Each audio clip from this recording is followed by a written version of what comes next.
It would be an odd thing to do to go into a conventional art gallery and spend all one's time examining and commenting on the frames of the pictures. Well, arguably, that's what the lectionary is inviting us to do today.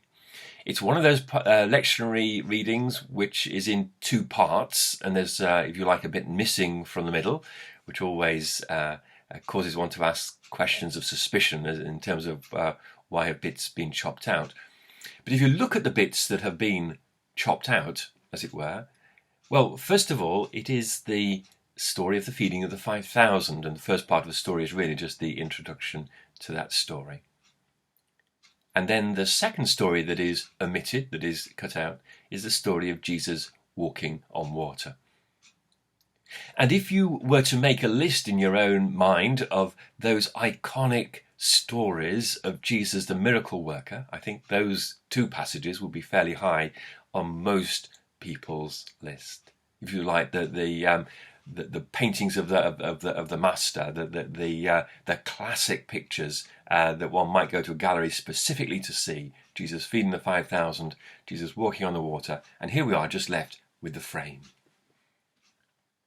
And that frame, although it's frenetic and full of activity, as we will hear, presents, I think, a much more everyday picture of Jesus and the activity of him and his disciples. There are healings that happen, but those healings that are mentioned almost in passing by the Gospels, just assumed to be part of the everyday work of Jesus, that he healed people along the way. So let's do what the lectionary invites us to do, and to focus our attention on the frame, recognizing that the picture itself is missing in terms of those two great miracle stories. But to notice how this frame itself has a whole sequence, almost like a collage of pictures of Jesus, and those pictures of Jesus are really quite distinct and quite different.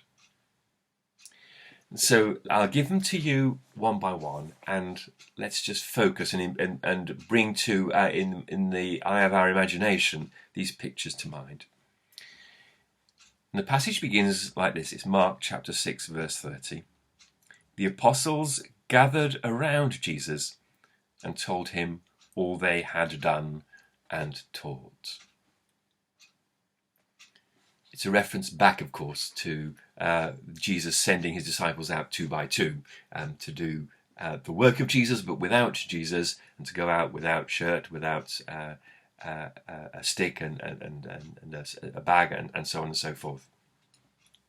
And so here's a picture of these disciples who one imagines are full of excitement, exhilaration of what has happened. We will find out in a moment, of course, they're also really quite exhausted. But this picture of a gathering of disciples full of the work of the gospel, but gathered around Jesus.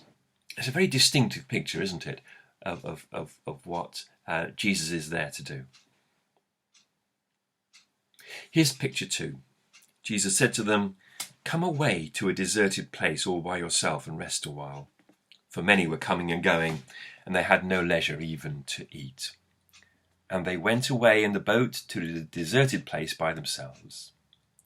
Now many saw them going and recognized them, and they hurried there on foot from all the towns and arrived ahead of them. So there's a picture of Jesus and his disciples disappearing off into the distance and leaving behind an expectant crowd, a crowd hungry for more. It's a different picture, isn't it, from Jesus with his disciples around him. Jesus disappearing into the distance, going away, retreating. Then here's the third story. As Jesus went ashore, he saw a great crowd, and he had compassion on them, because they were like sheep without a shepherd. What's the picture of Jesus here? Jesus at a distance, looking at the crowd and making a judgment. I know judgment often has negative connotations, but it doesn't need to have. But Jesus looking on and saying what he sees and speaking the truth about what he sees. And then fourthly, another really brief one, and he began to teach them many things. So no longer is it Jesus looking on from a distance, but it's Jesus in front of the crowd, we imagine, maybe the crowds around him, but Jesus the teacher, Jesus who is giving out his gospel message to those who are gathered to hear. A different picture again. So that's 4 pictures. And the final one really is the whole then of the second part of the frame. So we've moved through those two big parables that are missing from this passage. And we've moved on from a teaching focus in the gospel to much more of a healing focus. But here's the final picture. When they had crossed over, they came to the land of Gennesaret and moored the boat. When they got out of the boat, people at once recognized him and rushed about that whole region and began to bring the sick on mats to wherever they heard he was. And wherever he went, into villages or cities or farms, they laid the sick in the marketplaces and begged him that they might touch the fringe of his cloak, and all who touched it were healed. So there's a picture of Jesus, and Jesus is moving around, but with a needy world around him, reaching out and longing just to touch the edge of his clothes. And probably the edge of his prayer shawl is probably what's envisaged in the gospel. So let's just think about those 5 pictures that this frame gives us, each one really quite distinct and distinctive. And to ask ourselves how these could well actually be pictures of the church. And ask our questions maybe of those pictures, which is the one that actually aligns most closely with the kind of church that we are in our present circumstances. And so it goes like this. Are we the kind of church that is like that picture of Jesus, with Jesus at the centre of his disciples exhilarated but exhausted, but who are being fed within that tight circle, and Jesus at the centre? And you could call that a nurturing picture of the church. The church is a place of nurture, a place for recharging the batteries of those who then are going to go out, or maybe have come out from being out in the world doing the work of the gospel. Is that the picture of the church to which we belong? Or what about the picture of the church that is Jesus and his disciples disappearing away from the press and the frenetic activity of the world?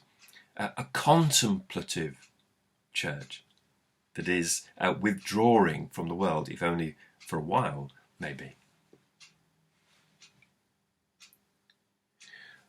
Or are we the sort of church that, like Jesus coming out of the boat and who sees the crowd as like sheep without a shepherd, is maybe more of a prophetic community? A community that stands, if not apart from the world, nonetheless looks at the world with the piercing gaze of the prophet and speaks truth to the world. Or are we, and you might call that, I should say, the prophetic model? Or are we the sort of church where we have Jesus at the front and the world, the crowd out there listening to the things we have to say?